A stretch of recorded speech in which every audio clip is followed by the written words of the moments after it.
everybody. Welcome to the show. Welcome to the show. Welcome to the summer. Are you ready for the summer? It's really hot. It's hot. We say this every year, and every year it's hot. It's hot. Here we are. It's July, and we're hot. It's Welcome. Hot. It's hot. Today on the show, we're going to talk about our recent watches and reads. It's hot. We used to call this show a shrink chat show, but it's where we chitty chat about our favorite shit and some horrible shit. Yeah. I have at least one movie today that I don't know. I have a movie we could add Titties and Tonic. Oh, yeah. So Titties and Tonic is our shows where it's really bad. The movie's just really bad. Like movies that shouldn't have ever really been made. Yeah, because at the end of the year, we do all these like wrap-up ones, you know, how everybody does best of and worst of, and we do worst of now. So you can add it to that as well. I mean, if you're following along super closely, you'll probably be able to guess the worst of, but then we have a whole ass conversation. Whole ass conversation. Whole ass. at the end of the year, which is pretty fun. And there are some facts, but let's I think you had an article I'd like to hear about first, and she has the actual paper in front of her.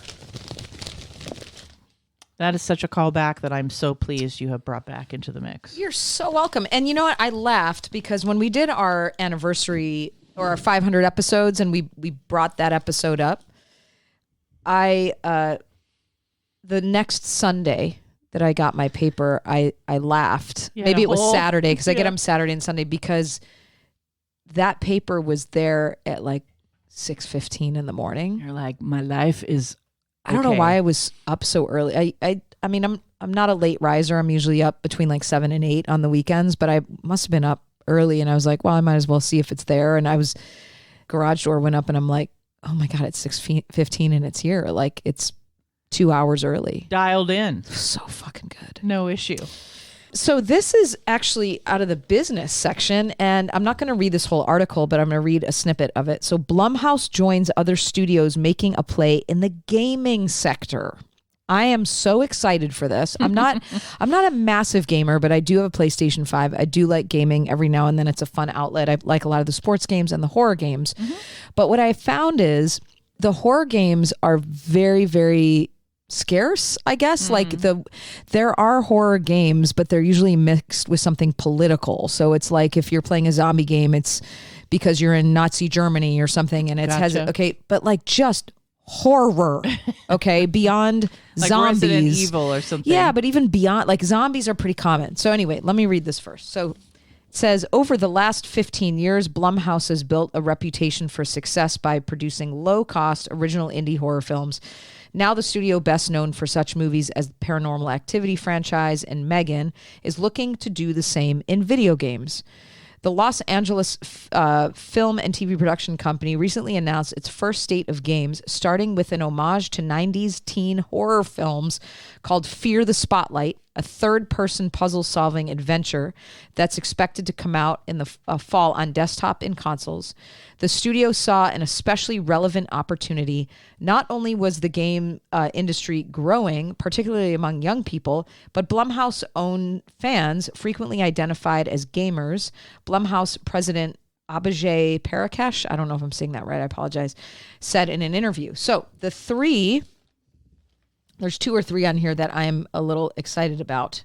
He says Blumhouse Games, which has a handful of employees, serves as a publisher partnering with indie developers to finance and make the games, then taking the final product to platforms such as online gaming. So Fear the Spotlight, developed in LA-based Cozy Game Pal, centers on 2 teen girls who venture into an abandoned school to conduct a seance, an undertaking that inevitably goes wrong.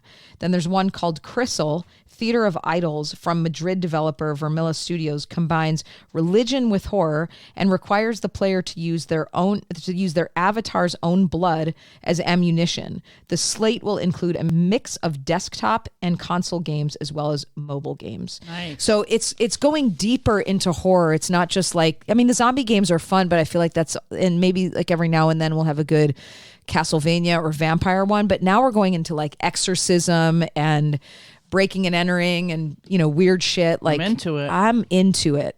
So in Blumhouse, if it's an original, I love their stuff. I'm not a particular fan when they do remakes, but when they come up with their own shit, like grassroots stuff, their stuff is good. So when they put effort into it, Yeah. right? When it's not just a money grab, that's right. it's really good. Like when it's been developed, you know. So I'm kind of stoked. We'll see. Yeah, I'm looking at the some of the captures from Fear the Spotlight, and it looks pretty cool. Yeah. I'm gonna check it If out. anything, it will just pave the way for more in-depth role-playing horror games, I think. Yeah, I'm into it. And now for the moment we've all been waiting for, a little something we like to call Summer Facts with Girl. You like that? I use the summer version. Summer horror facts. These are summer horror-themed facts About all the whores. with Kath. This one, you get a choice. You get some choices on this first one. Love that. In the movie I Know What You Did Last Summer, Helen, played by Sarah Michelle Gellar, competes for what beauty pageant title and wins? Is it the Clam Queen? Clam Queen. Is it the Croaker Queen? Who? Is it Miss South Point? Or is it Fish Puss? Okay. I don't even know what you're saying. Okay. Number 2. When this horror film opened, it was the top grossing film in New York, beating the premiere of Barbra Streisand in Yentl. Oh, Jesus It Christ. also killed its horror competition by raking in almost double the gross of Amityville 3D. Oh, okay. Fish Puss. No. She's laughing at herself. Number 3. From what state was the license plate that was pulled from the stomach of the first shark caught in the film Jaws? What state? Okay. Yeah. Where was the license plate from? Number 4. In the movie The Meg, the shark's fin is approximately this tall. Okay. And then number 5, in the movie Final Girls, what is the name of the camp featured in Camp Bloodbath? That's a call up to, we're doing some Patreon mini casts that are summer movies, and one of them that's coming up is going to be The Final Girls. That it is. Delightful. Let's start out by talking about a book that we finished a while ago with our book club, but we just didn't have a shrink chat show like around that time, so we didn't talk about it. It's called Lone Women by Victor Laval. Adelaide Henry carries an enormous steamer trunk with her wherever she goes. It's locked at all times because when the trunk opens, people around Adelaide start to disappear. This is a horror, historical fiction, a little bit of fantasy thrown in, etc. It's a pretty quick read. It's like under 300 pages, and we read it for our book club. It was released in 2023. You remember this book? It's been a minute now. I do. I do remember it. You know, sometimes we do read books, and literally a month later, I have not ingested it in any real way, and I wouldn't be able to tell you what I thought. I enjoyed this book. It was one of those books where I enjoyed the journey. Like, I enjoyed reading it. I didn't want to DNF it. I wasn't mad at it. I wasn't upset at it. I would say when I get to the end of it, it's kind of falls somewhere in the middle, like a 3.5 out of 5 type of deal for me, I think. Yeah, I mean, I think you did like it a little bit more than I did. There were elements of the story that I really liked. I thought the characters were developed really well. I think that the ensemble of characters and just the women's relationships, all of that were interesting. It wasn't a horror book to me. It was more psychological and folk, which is not really my thing. However, if you were to remove the expectation of it being this really scary novel and look at some of the underpinnings and some of the more social commentaries, I thought it was really, I think it was executed really well. And the ending ended, it was a little abrupt for me. And there were parts of it that I felt like they should have emphasized on more that were forgotten and then brought up later. And then I was a little bit, and maybe that was part of it, is because I wasn't fully engaged, where other readers may have been like, no, it was right there. You didn't miss it at all. So I kind of had like a love-hate relationship with it. Yeah, I certainly didn't hate it. Or a love-dislike. I didn't that. It's set in the American West. It has a black main female character, and so I enjoyed that. I enjoyed that it was the American West. We're always hearing about the cowboys and the white part of that, and so this was a great perspective, I thought. And then the fact that she carries around something in a trunk and we're scared of it, that whole first like 30% of the book or 40% of the book, I was in it because I was like, ooh, shit's in the trunk, you know? And then something comes out of the trunk and I was still in it. I was excited about that. And then it went a bit of a different way and kind of a little started to get kind of predictable. I still really liked the atmosphere. Like you said, I really liked the relationships, and I did too. And I cared about the characters, which is important.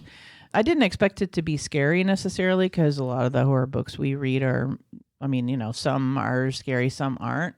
I don't get super scared when I read, so. Well, yeah, I get. I mean, I'm not saying that I hide under the blankets and I'm freaking out, but I do like the ones that tend to be, I don't know, just a little bit eerier. This one was, the atmosphere didn't really kick it for you. No, but that's okay. I mean, the story wasn't.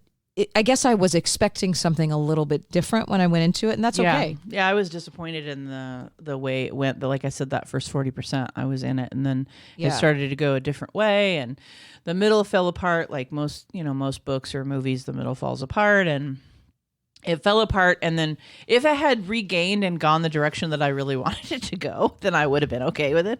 But that's why it only gets like a 3.5 for me, because it didn't, but. If you get to the recommend, would you recommend this book for certain types of people? For certain types of people, yes, because I think it was actually very well written. It's just not my jam.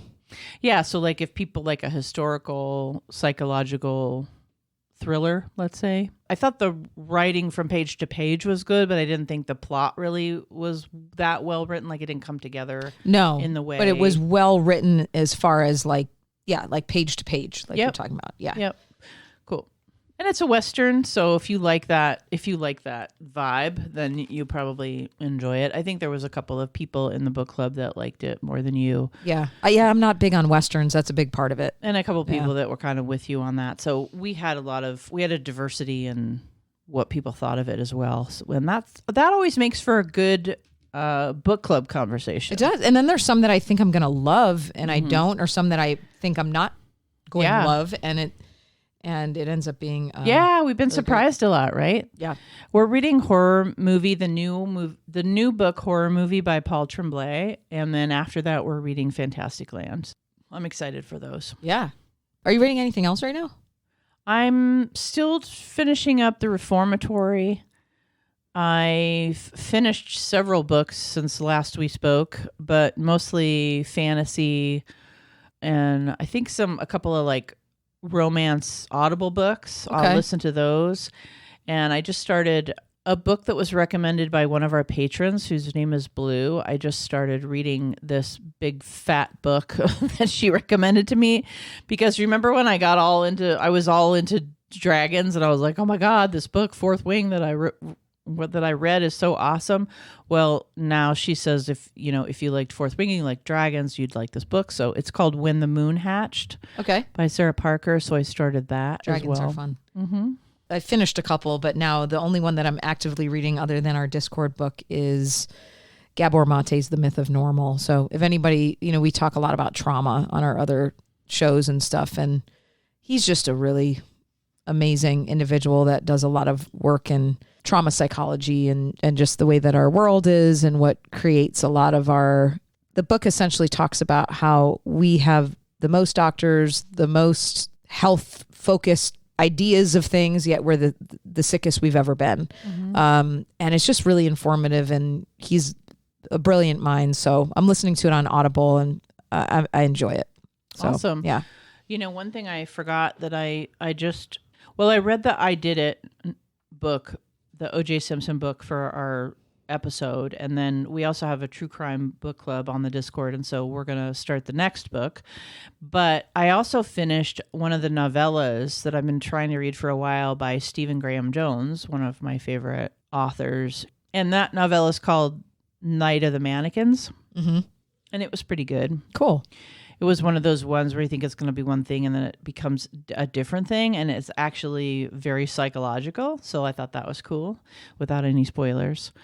Nice. Lots of good reading going on over here. Aren't we so smart? Sure. Yeah. I like to read trash and more trash.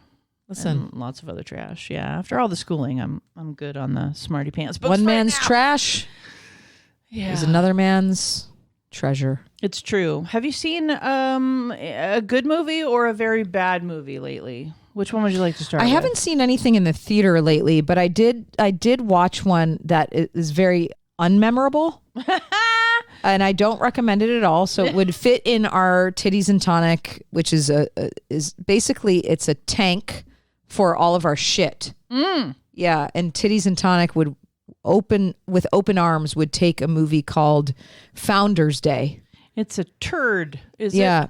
And it has some like classic, throwback horror actors like Amy Hargraves is in it, and you want it to be something like it has the essence when it starts of like a Happy Death Day and The Purge kind of put into one. It's a satirical political slasher. Yeah. A small town is shaken by a series of ominous killings in the days leading up to a heated mayoral election. So it has like a I Know What You Did Last Summer town feel to it. Yeah. The small town. As accusations fly and the threat of a mass killer darkens every street corner, the residents must race to uncover the truth before fear consumes the town. So when my partner and I, we always like to find like these new random horror films on. We're like, oh, that sounds like a fun, maybe like summer one, small town. And my God, oh my God.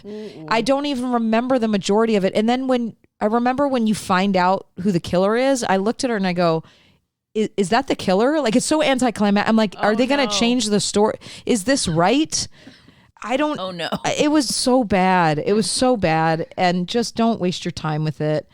It looks like one of those that could be fun by the trailer and by the people who are in it. And like Catherine Curtin, who plays the commissioner. She's awesome in it. Like there's some really fun characters in it. Okay. The movie just didn't land. It's just bad. I'm surprised you got all the way through it. It was no, tough. I just have to get through it and so I can talk about I think how it bad ended was. up, I think towards the end we just had it on in the background. Sure. Like you lost the plot at some point. Yeah, we're done. You know how we do? Yeah, we're done. It's like, I don't know. I don't know what happened. So that was, I've watched some series, but that was the only like, because, we had all these Sharknadoes and stuff to watch. I know. And among other things. So yeah, nothing new. How about you? Yeah, I saw In a Violent Nature. Uh-huh. Which was originally a Sundance movie. It's like 90 minutes long or something. Horror mystery thriller. Now, this movie has made a splash and got really good critical reviews. And the audiences, I think, are kind of split. So here's the basic premise. When a locket is removed from a collapsed fire tower in the woods that entombs the rotting corpse of Johnny, a vengeful spirit spurred on by a horrific 60-year-old crime, his body is resurrected and becomes hell-bent on retrieving it. The undead golem hones in on the group of vacationing teens responsible for the theft and proceeds to methodically slaughter them one by one in his mission to get it back, along with anyone in his way. So, this is a slasher. This is a unique slasher, however. One of the unique things about this movie and what makes it kind of more of a Sundance film or a thing that's off of, because it sounds very derivative, right? Mm-hmm. And there are parts of it that are derivative. Of course, you've got a slasher that's Jason-esque with the mask and the deformities. And he's a zombie, basically, which is what I just described to you. Can you tell me the name of it again? Sorry. In a Violent Nature. Okay. And it just came out, and the difference about this movie and why I would recommend it, if this sounds interesting to you, the movie is almost entirely from his POV, the killer's POV. And it's almost entirely quiet. I'm not saying it's Skinamarink or whatever. It's not that quiet. Okay. Thank God. No. this is just a movie where, for example, and this is one of the shots early on in the movie, so it's not spoiling anything. You're coming out of the woods. You're a zombie, right? And you've awoken and you're coming out of the woods and you're walking out of the woods. And as the camera, like, you're right behind, maybe waist level and up, you're right behind this guy walking at a steady pace, utterly quiet because he's a fucking zombie with his, his Jason-esque outfit on. And you're walking out of the woods. And all you hear is the woods, the sounds of the woods, the steps. And you walk all the way from in the woods all the way to a building where there's a couple of guys having a conversation. And then you walk all the way in that house and the drama ensues. So you're from his POV walking it's very menacing. That I like that though, because the atmosphere, right? You actually... There's no music in the way. There's no dialogue in the way. And it's not fast cuts. It's these longer... This is why it's kind of film festival-y, is because it's unique. Mm-hmm. There's a kill in here, guys, that is top 10 kills of all time. Wow. There is gore. There's not a ton of them, but he kills everybody. It's a slasher. So he kills a lot of people. But there is a kill in this movie that is top tier. Okay. It's not to be missed. I wrote it down, so if I watch it, then I'll let you know what I think. Yeah, please do. I watched the miniseries on Netflix, Eric. Okay. I liked this a lot. Eric is a 2024 British psychological thriller television miniseries. It stars Benedict Cumberbatch as a distraught puppeteer whose young son goes missing in 1980s New York City. Script is written by Abby Morgan, with Lucy Forbes directing. And the synopsis is it's 1980s New York City. Vincent is a puppeteer in an unhappy marriage whose 9-year-old son Edgar goes missing. Vincent's increasingly volatile behavior alienates him from his friends, family, and coworkers. After issues with substance abuse, Vincent becomes convinced that he can reunite with Edgar with the help of his 7-foot-tall puppet, Eric. Gabby Hoffman plays the wife. Deeply, deeply psychological, but it also has just like a true crime aspect to it, which is great. Both Benedict Cumberbatch and Gabby Hoffman, their performances are unbelievable. I love him. In these roles. They are both so fantastic. And then Dan Fogler plays Lenny Wilson, also fucking fantastic. If you are listening and have not seen this series, in my opinion, it's one of the better true crime thriller series that has come out in the last 5 years. It's so different. It's something fresh. Great. It's something fresh. You are rooting for him and hating him at the same time. I love that complex character. He's an addict with narcissism, but you have so much insight into who his parents are, who are these rich, privileged, threw money at the problem while he was growing up. He's trying to salvage his marriage, but his narcissism gets in his way. Gabby Hoffman is so multifaceted. The characters are so rich and deep. And then it has this whimsical world in which the son essentially has designed this puppet before he goes missing. And he goes into the room and sees Eric like all over his son's walls. And he's like, I'm going to find my son through this puppet. And then through his mental health unraveling, he starts to see Eric for real, and Eric is with him through this process. And it also takes you back to the time in the 1980s when kids were on the milk cartons and things. So, there's no cell phones, there's no Ring cameras, there's none of that technology that just gets in the way. It just makes it very raw and emotional, but it's also scary. Not like horror scary, but scary. Everything that happens, you just feel so much for this family. And this little boy, and the boy who plays Edgar is really good too. So if you haven't seen it, I just can't say enough about it. I'm looking at the pictures and I actually started watching this. So I will go back and continue. It's on Netflix. Yeah, it's a Netflix series. Yeah. So I also saw The First Omen. How was it?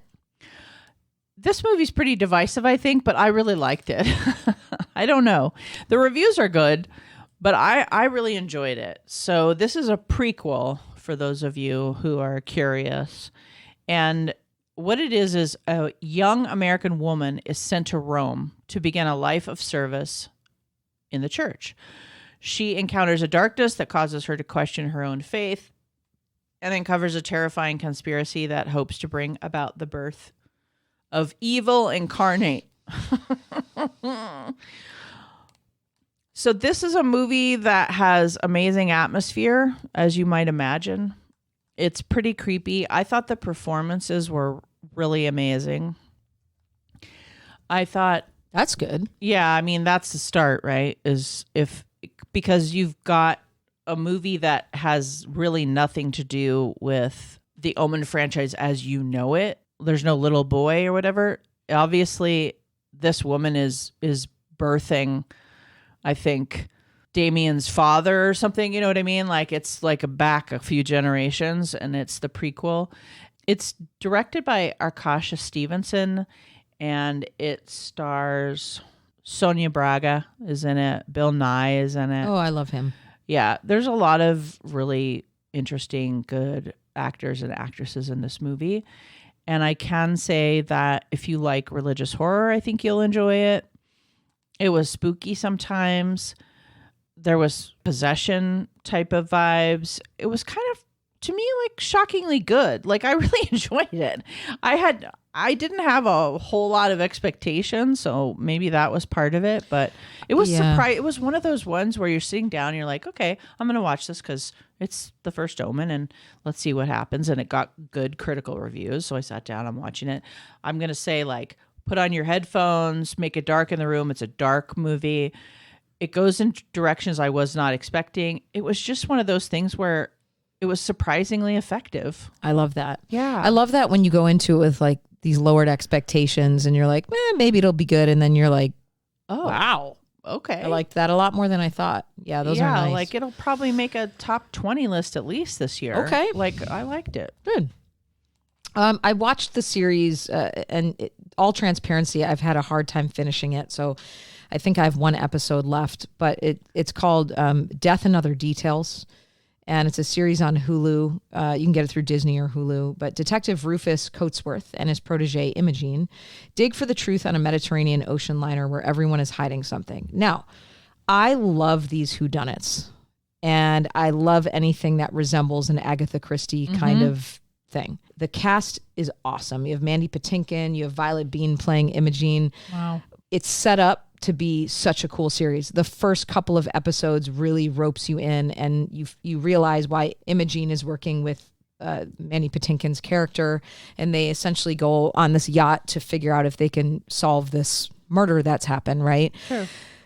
However, you're limping to the end. So about episode 4, I go, I don't even know what's going on anymore. Oh no. Because rather than focusing on the maybe already 7 characters, okay. Because if you think about Agatha Christie, other than And Then There Were None, which there were 10, it's mostly like a group of 5 or 6, and they keep it tight and they keep it palatable because there are a lot of details. Yeah. And if you're going to have that many details, less is more. You bet. By episode 4, they start to veer off into sub-stories of character stories. Okay. And now they're flashbacking to off the yacht. And we're just like... Okay. In the weeds. You guys got so deep into the weeds that if you would have just kept it... Because now I'm disinterested. This is now work.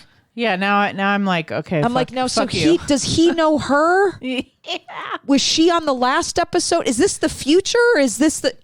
And then I went, this sucks, because up until this point, it started off so strong. And then you're like, you guys should have just kept it where it was, and it would have been so good. That's damn disappointing when that happens. And so common in series, right? It's why I don't know. I don't know about you guys, but like, I hesitate with series now until I have someone in my world like Kathy saying this was really good, because it's such a commitment. And there are so many series that I push. I'll watch the first episode, and honestly, unless there is an actor that I absolutely love, like even the series that you loved with Benedict in it, I was going to watch a couple episodes of that because I just love him. Yeah. And if it fell apart, okay, it fell apart. I think you're going to like it. I think I will as well from what you're saying. But it's like, unless there's an amazing actor or actress in it that I just got to watch everything they do, it's hard, man. I'll watch the first two and be like, all right, it's too much life going on. I can't do it. I agree with you. The reason why it was alluring to me was because of the Agatha Christie type of story, and I'm you like, thought it was going somewhere, right? And it has a Knives Out feel. Yeah, it's shot like Knives Out. I'm sure that's what they were like. Hey, everybody likes this, so let's do this. And then it didn't quite. They come overcomplicated together. it. That's such a bummer, man. Yes. All right, let me mention this one more that I watched, this new movie called Tarot. Okay. Want to make sure to get through some of these newer ones so that I don't forget because they'll get away from me. Tarot is 2024. When a group of friends recklessly violate the sacred rule of tarot readings, they unknowingly who the fuck knows what that fucking is. Yeah. Okay. That's a new degree. Okay. That you can get. Yeah, oh yes. They unknowingly unleash an unspeakable evil trapped within the cursed cards. One by one, they come face to face with fate and end up in a race against death. Doesn't that sound delightful? 100%. Yeah. So it was partially delightful. I gave it a 2 out of 5 stars. I can tell you that the reviews of this movie are absolutely horrible. Like, it was panned. But then the audience is kinder and I think that's because the atmosphere is a lot of fun. It's a bunch of kids, teenagers, young people. So it's got that trope in it. There's a couple of really funny actors and actresses in it. So like the comedy relief is kind of fun. Okay. The friend from Spider-Man, sort of an Asian kid. He's like the best friend of Spider-Man in the Spider-Man movies. Mm-hmm. He's not a kid, of course. He's a kid to me, but he's a young person. He's really funny in it. And there's some spookiness to it, right? Like possessed tarot cards. Like, how cool is that?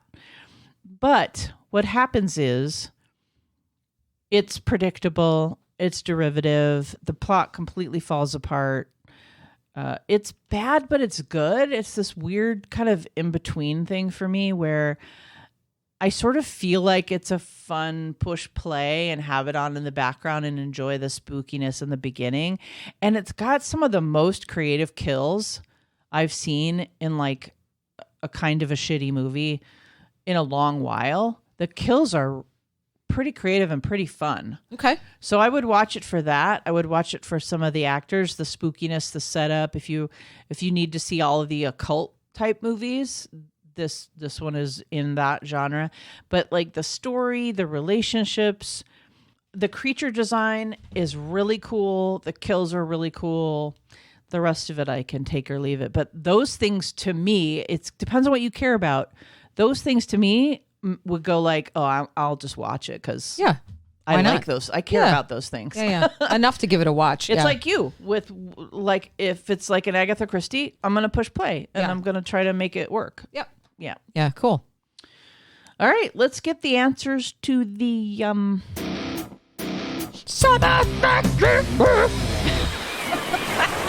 don't know. I really don't. Oh God. The ding at the end. I love it. In the movie I Know What You Did Last Summer, Helen, played by Sarah Michelle Gellar, competes for what beauty pageant title and wins? Is it the Clam Queen? Is it Croaker Queen? Is it Miss South Point or Fish Puss? It's not Fish Puss. Oh, okay. How can you be so sure? I think it's the third one, Miss something or other. It's Croaker Queen. Oh, Jesus. I didn't even know what you were saying. I'm like, croaker. Like everybody croaked? I think that was their town or something. I guess so, because that's a little on the nose. Yeah, it is, right? Mm-hmm. Double entendre. Yeah. Almost as bad as Sharknado with the main character named Finn. Finn Shepard and Gil. Yeah. When this horror film opened, it was the top grossing film in New York, beating the premiere of Barbara Streisand and Yentl. It also killed its horror competition by raking in almost double the gross of Amityville 3D. Cabin in the Woods. That would not be 80s, but sleepaway camp. Oh, yeah, because as soon as it was like, ooh, twist ending, you got to get to the theater, I bet everybody ran over. That's awesome. So cool. Number 3.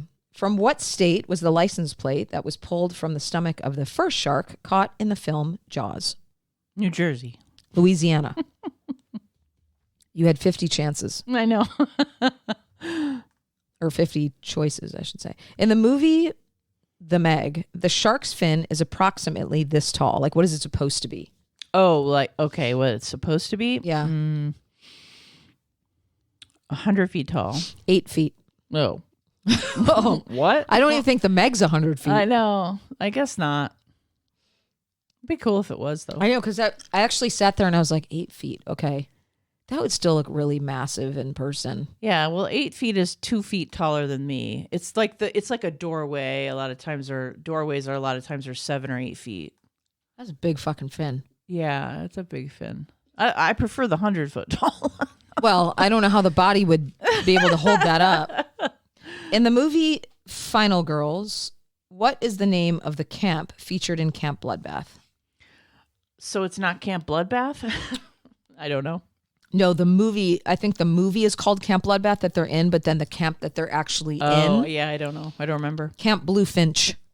Oh, okay. A little blue birdie. Yeah. A finch. It's so sweet and innocent sounding. Yes.